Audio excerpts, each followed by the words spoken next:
A saúde mental dos policiais é uma antiga preocupação da segurança pública no Brasil. A natureza estressante e desafiadora do trabalho traz problemas de saúde mental, como ansiedade, depressão, entre outros. No artigo 5º de hoje, vamos falar sobre a saúde mental destes trabalhadores e como eles podem desempenhar suas funções de maneira segura e eficaz. Vamos abordar ainda a Lei de Prevenção ao Suicídio de Profissionais de Segurança Pública e Defesa Social, atualizada este ano. Mas antes de começarmos, vamos ver o que diz a nossa Constituição. A Carta Magna diz que todos são iguais perante a lei, sem distinção de qualquer natureza, garantindo a inviolabilidade do direito à vida, à liberdade, à igualdade, à segurança e à propriedade. Sobre o tema, eu converso agora com o advogado e professor de Direitos Humanos, Frederico Afonso, que é coronel da Reserva da Polícia Militar do Estado de São Paulo, e com a Aline Xavier, psicóloga da Penitenciária Feminina do Distrito Federal e doutoranda em Saúde Mental, Gênero e Criminalidade na Universidade de Brasília. Muito obrigada pela participação de vocês aqui. E antes de começar a nossa conversa, eu chamo vocês a assistirem a uma reportagem com números sobre a situação dos policiais. O último relatório anual do Fórum Brasileiro de Segurança Pública de 2022 constatou que 121 policiais, entre militares e civis, tiraram a própria vida somente no ano de 2021. Isso corresponde a um aumento de mais de 55% em relação ao ano anterior. Os dados apresentados mostram um crescimento expressivo de casos no Maranhão e Rio Grande do Sul. Outros números preocupantes que acumulam alta desde 2019 vêm do Distrito Federal e de Pernambuco, que também registraram um aumento elevado de suicídios de policiais. Doutora Aline, o que dizer dessa triste realidade, desses números? Eu acho que, antes de tudo, é importante parabenizar o programa por trazer esse tema que ainda é um tabu. É um tabu de falar de suicídio no Brasil e é um tabu maior ainda falar de suicídio entre os policiais, né? Que são uma população que, pela literatura, de grande risco de tanto de sofrerem de transtornos mentais, né, quanto de tentarem suicídio e chegarem a concretizar. Né? É realmente uma triste realidade e é de extrema importância publicizar, né, essa questão. E quais são as principais causas do adoecimento mental aí dos profissionais da segurança pública? Flávia, primeiro eles vivem com uma situação de estresse muito grande, né? Um alto nível de estresse. Isso por si só já torna esse público mais favorável a desenvolver algum tipo de transtorno mental, né? E aí, por transtorno mental, a gente pensa principalmente os transtornos mentais comuns, que são transtornos de ansiedade, depressão, né?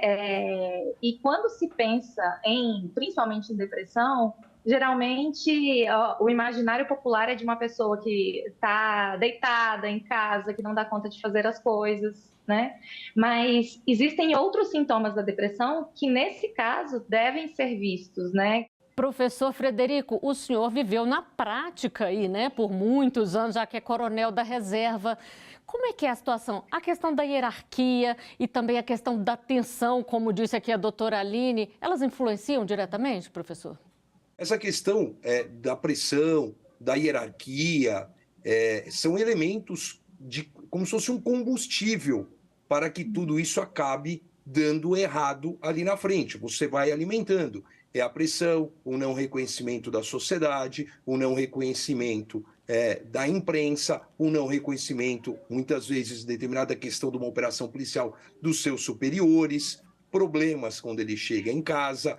Eu gosto muito, muito daquela parte do filme Tropa de Elite 1, porque aquilo ali tem uma semelhança absurda com a realidade, quando então o Capitão Nascimento vai conversar com uma psicóloga, né? O policial, não importa o tipo de polícia, qualquer que seja ele no país, ele tem dificuldade de se abrir. Ele tem dificuldade de conversar com a psicóloga. Então, isso faz com que aumente a pressão interna dele, aumente os problemas. E aí, uma frase coloquial: o tambor vai enchendo, não tem vazão e uma hora vai transbordar.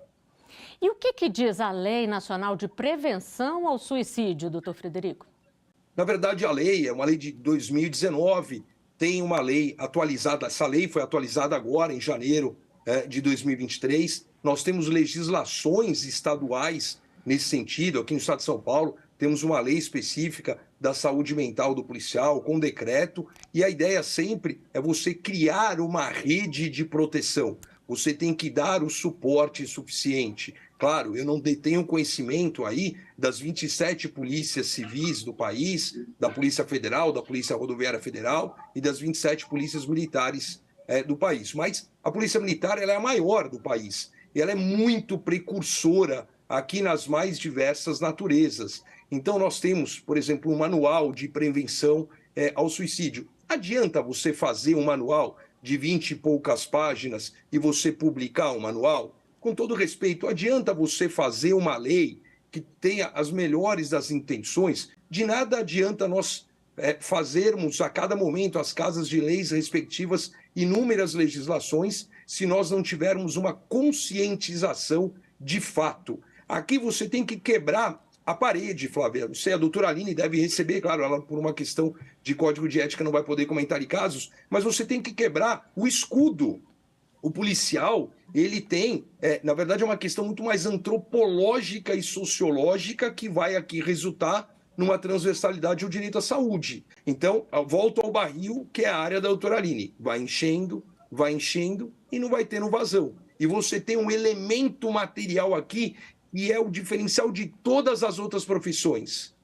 O policial tem uma arma de fogo. Doutora Aline, como quebrar essa resistência, então, e oferecer o apoio psicológico que é tão necessário, principalmente numa profissão como essa? Existe uma cultura institucional dentro da polícia que vamos ser fortes, né? Não demonstre fraqueza, não demonstre, seja ativo, seja proativo. Né? Então, quando a pessoa está passando por alguma situação de vulnerabilidade psicológica, muitas vezes ela é julgada dentro do próprio sistema.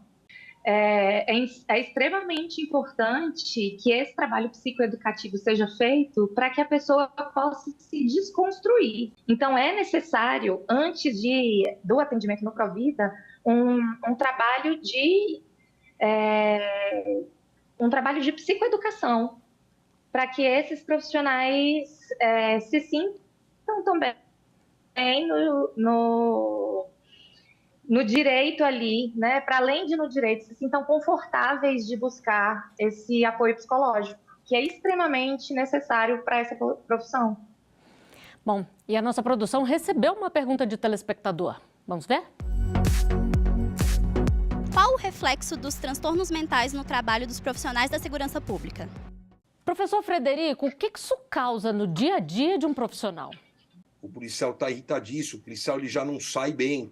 O policial, então, se ele está abusando de drogas, e aqui a gente tem que ser transparente, lícitas ou ilícitas, então, qual o tipo de profissional que eu vou me deparar? Um profissional agora que não dormiu, um profissional que, por exemplo, que já está com um salário ruim e, por causa disso, na sua folga, o merecido e sagrado descanso, ele foi trabalhar numa atividade, como a gente chama, extra-corporação, ou muitas vezes, dentro da própria corporação, num programa de horas extras, um programa da sua folga, e ele vai literalmente matando aos poucos a sua saúde mental. Qual a condição física, qual a condição mental deste policial? Claro, se este policial ele trabalha ali na sua esfera administrativa, numa operação, numa área de logística, numa área de relações públicas, é menos danoso. Agora, e se este policial, ou esta policial, está numa linha de frente, numa área operacional,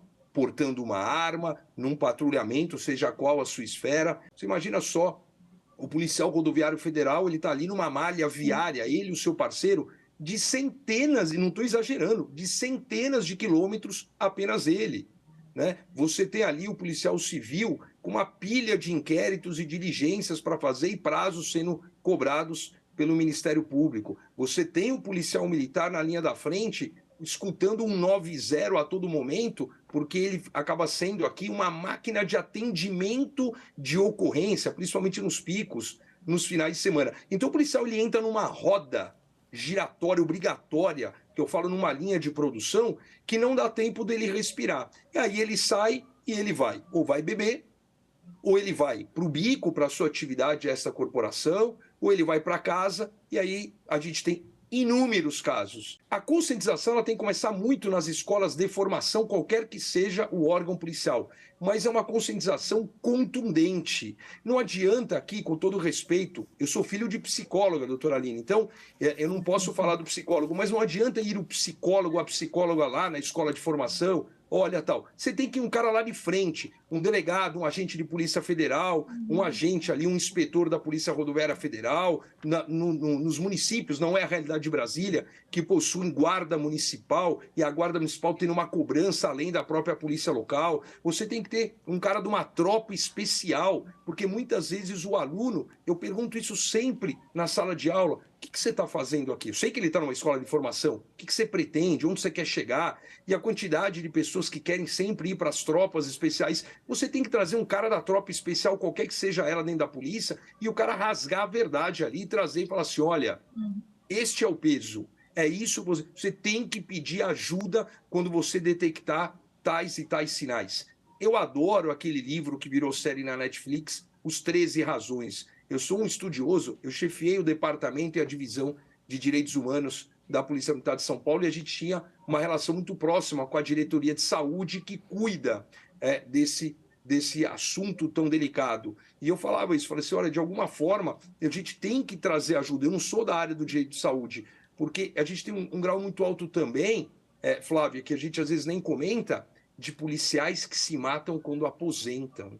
Mas é muito alto e acaba não chamando a atenção justamente por ele não estar na ativa.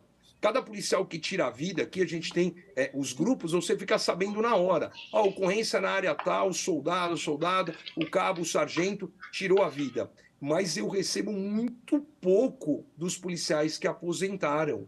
E você tem muito isso, você tem um grau de suicídio justamente até por todo este problema de adrenalina, de pressão, de tudo, quando ele tem um freio de uma vez. Eu diria que é um carro, que uma analogia, talvez rasa da minha parte, é um carro a 180 por hora na estrada, quando ele está devagar, claro que estou sendo irônico, a 120, 130 e de repente para a 0 por hora. Bom, nós vamos continuar nossa conversa no próximo bloco, após o intervalo. A gente volta rapidinho. Até já.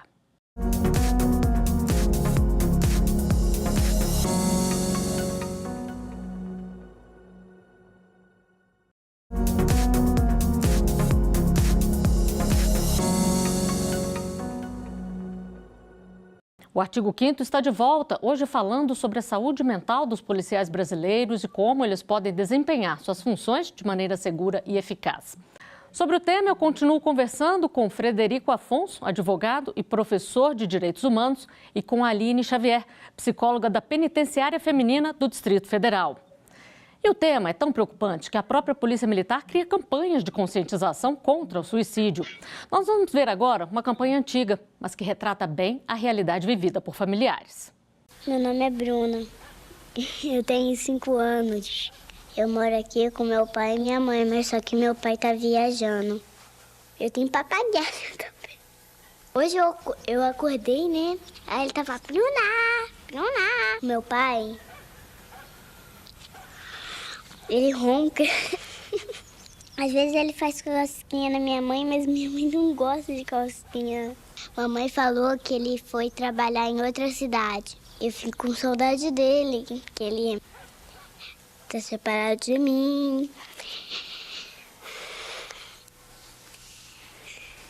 Minha mãe chora, fica triste, muito triste mesmo. Às vezes ela até reza pra ele voltar, né?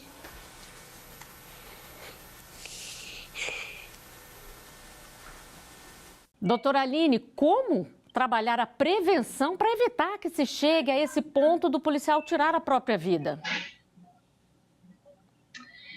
Flávia, assim como o professor Frederico falou, é de extrema importância que essa prevenção comece desde o início da formação. mesmo, né? E eu acho que assim, é uma preparação para o atendimento psicológico, os policiais ouvirem, né, de outras pessoas que têm uma patente maior aí, ouvirem dos efeitos psicológicos do serviço, né? É um trabalho duro, é um trabalho que se vê muita violência, né? Assim, que pede um endurecimento físico também, né? Assim, dessa coisa do não demonstre tristeza, seja impenetrável na questão da tristeza, né? Então, é extremamente importante que esse trabalho comece desde a formação, né? E que seja contínuo, que posteriormente esses profissionais possam passar por tanto avaliações psicológicas quanto pelo atendimento psicológico também, né? Que ele possa ser cada vez mais acessível para os policiais. Sim, outro fator que é de extrema importância é ensinar os pares a reconhecer, né? Como é um grupo que é muitas vezes muito fechado, é importante que o colega possa perceber também, assim, sinais que apontam para a ideação suicida do colega, né? E que esse grupo possa também se fortalecer nisso. Professor Frederico, e quais são as estratégias previstas aí pela lei que foi atualizada agora em janeiro?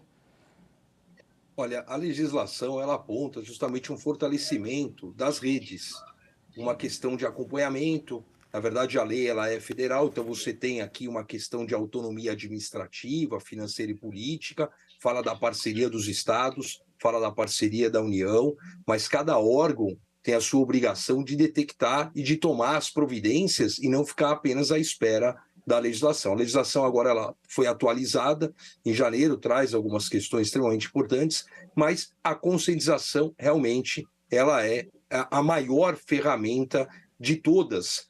Os sinais, dificilmente você tem ali um tentante que não veio dando um sinal. Todo mundo tem uma rotina de comportamento. Então, por que ele mudou?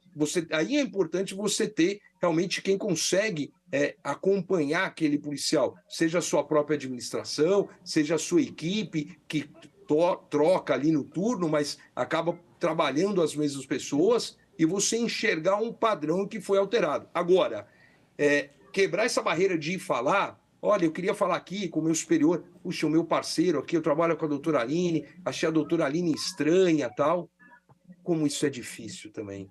Como é difícil do próprio parceiro levar o outro, né? Como se fosse uma fofoca, como se fosse, então, assim, são essas portarias, essas fortalezas que tornam-se difíceis nós passarmos, né? Como eu gostaria de ter essa magia realmente de passar. Eu acredito sim que é quase aqui, entre aspas, do que eu estou falando, uma lavagem cerebral diária na formação e nos estágios de aprimoramento mensal, bimestral, nas reuniões que eles passam, ser um assunto obrigatório para falar. Porque o policial acaba passando pelo crivo do profissional de saúde em determinados pontos apenas, realmente pontuar alguma questão mais contundente, mas ele tem que passar com mais frequência. Enfim, sempre foi uma vontade minha de verificar essa questão. E vamos a mais uma pergunta que a nossa produção recebeu. Que tipo de avaliação é necessário para que se perceba que um policial está sofrendo algum tipo de problema? Doutora Aline. Acho que isso aí passa por várias questões, na verdade, né? Essa avaliação, ela passa ali no grupo de perceber um maior nível de irritabilidade, né? Até ao ponto de chegar no consultório do psicólogo, né? Como o professor Frederico falou, é mais difícil, é bem mais difícil, né? E geralmente quando chega são casos que estão mais cronificados, que vão parar no consultório porque o policial ele já está com um abuso de substância muito grande, né? Com comportamentos de risco que são gritantes, né? Assim, sair sem dirigir, enfim, vários comportamentos que são preocupantes e que colocam a pessoa em risco, né? Então, eu acho que a avaliação é principalmente no sentido de perceber o nível da autoagressividade, da agressividade que ele joga para si mesmo e da heteroagressividade também, que é essa agressividade com o outro, né? Quando ele está passando do nível da irritação e indo para um nível de ação ali que já está desproporcional. Isso já é um sinal aí amarelo, né, de que tem alguma coisa errada. E vamos à última pergunta que a nossa produção recebeu. Quais são os direitos dos policiais diagnosticados por doenças psicológicas? Professor Frederico, foi diagnosticado? E aí? O policial pode ser afastado? Como é que funciona na prática? Bom, vamos lá. Na prática, o policial ele varia de polícia para polícia, né? É interessante quando você tinha me perguntado, Flávia, sobre a questão até da nova lei, da atualização agora de janeiro de 2023, e uma das partes da lei fala sempre num objeto de atenção especial. Vou chegar agora nessa questão na prática, né? Então, a lei fala da jornada de trabalho, da proteção à maternidade. Então, às vezes, você escala a policial feminina longe de casa, vai ficar longe do convívio, trabalho noturno, equipamentos de proteção individual, às vezes não está no acordo, não tem, está difícil. Isso varia nos 26 estados e no Distrito Federal, né? O trabalho em risco ou insalubre, então o cara está numa área de fronteira ali da Polícia Federal, não está sem um acesso a um sinal de celular que deixou de ser um equipamento de luxo e virou um equipamento de trabalho. A higiene da onde ele trabalha, às vezes tem uma condição absurda, insalubre, poxa, ele não tem um mínimo lá de descanso. Bom, tudo isso joga lá no barrilzão e acaba explodindo, ele explode, ele tem um pico. Ele vai ser afastado imediatamente do serviço operacional, ele vai ser enviado, ele vai ser conduzido para um profissional de saúde, ele vai passar por um médico que vai avaliá-lo na necessidade dele passar por um médico, ele vai passar por um clínico geral. Vai ele passar depois para um médico, psiquiatra e para um profissional ali da área de psicologia. Então você tem protocolos, o que aconteceu de fato, qual o nível, a necessidade de eu tirar, olha que complicador, a necessidade de eu tirar por causa disso vai ser avaliado o seu porte funcional de arma. Então isso aqui faz um efeito cascata na vida dele, muitas vezes por isso que ele tenta não buscar o psicólogo. Ele vai ter que tomar algum tipo de medicação que vai dar sono, que não vai deixá-lo trabalhar no serviço que ele está. Mas ele vai para um serviço administrativo. Mas às vezes ele precisa daquele horário operacional porque a vida dele está regulada daquele jeito. Porque no dia da folga ele tem um outro serviço, ou porque no dia da folga ele é separado. O índice de divórcio no meio da polícia ele é monstro, gigantesco. Então, talvez que no dia que ele está de folga, ele precisa daquela folga porque ele acertou com o seu ex-marido ou com a sua ex-mulher na guarda compartilhada de levar o filho, a filha, na determinada obrigação, na rotina do dia, e ele vai perder isso, e a relação com a ex ou com o ex já não é mais a mesma coisa. Então, assim, quando ele explode, eu acredito que isso aí deveria ter sido feito muito tempo antes, né? Porque evita-se a todo custo de ir. E ele vai lá, não estou bem, tá? O policial está sempre bem. Dificilmente você consegue chegar a um policial e falar, não estou bem. Não, o policial está sempre bem. Ele está cansado ou ele não está cansado, ele não tem problema nenhum mental. Que já todo mundo tem um problema de saúde mental, todo mundo precisa de terapia. Então o policial, eu acredito, as polícias de um modo geral, tinham que ter uma força-tarefa, e isso envolve investimento, uma força-tarefa maior de prevenção. Com contratação, mesmo que por terceiro, eu vejo o seguinte, a doutora Aline trabalha dentro da instituição, mas muitas vezes o policial ele acaba confiando em alguém que não é da própria instituição do que da instituição. Então, se você tivesse uma parceria, uma contratação, aquele que não vive o dia a dia da polícia, né? A gente sempre brinca, né? Mais fácil se abrir com o desconhecido que não vive aqui do que com um meio. Então, dentro da polícia, volto lá, gosto daquela cena do Coronel Nascimento lá, indo ser atendido, ele está sendo atendido por uma psicóloga, mas dentro da estrutura da polícia no filme e na realidade, ele está sendo atendido por uma subordinada. Então, muitas vezes, ele não enxerga isso, né? Então uma subordinada, ela vai falar para todo mundo que eu não estou bem, que você não vai falar, tem o código de ética. Então, você tem uma barreira nesse sentido de preconceito. Tinha que ter uma força-tarefa aqui, independente da lei, mas de fato, para que todos os órgãos policiais tivessem aí uma questão de implementação concreta nessa prevenção. Passar por um crivo, por amostragem, e aí nós vamos enxergar o problema. Porque eu falo para a senhora, doutora Aline, para a Flávia, que a gente não conhece o tamanho do problema. Bom, a gente teria muito mais a conversar aqui, mas infelizmente o nosso tempo chegou ao final. Doutora Aline, professor Frederico, muito obrigada por ajudarem a gente a esclarecer a importância de cuidar da saúde mental. Eu agradeço também a sua companhia. Você pode rever os nossos programas no site da TV Justiça ou acompanhar o nosso canal no YouTube. Até o próximo Artigo 5º. Tchau.